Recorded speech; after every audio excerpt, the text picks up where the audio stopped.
Welcome to the Learning Pines YouTube. We hope this video helps.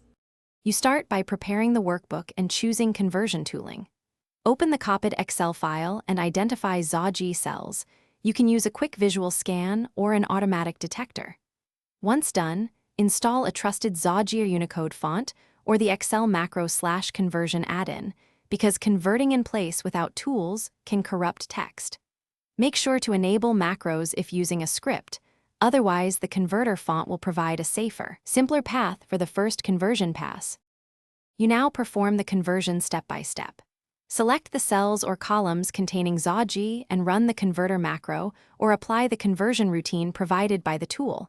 This changes byte sequences into Unicode characters.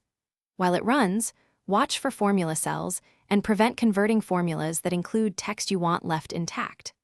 After conversion, spot-check multiple sample rows and different name formats to ensure spacing, diacritics, and punctuation render correctly, because you finish by resolving residual problems and saving your work.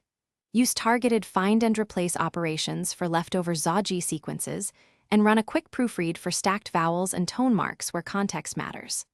Once done, restore any formulas altered during conversion and reapply original cell formatting if needed. Make sure to save the output as a new file and test it by opening in Notepad or another program that supports Unicode. If characters still look wrong, rerun conversion with alternate settings. This is the key troubleshooting tip. Thanks for watching. Consider subscribing if we helped you.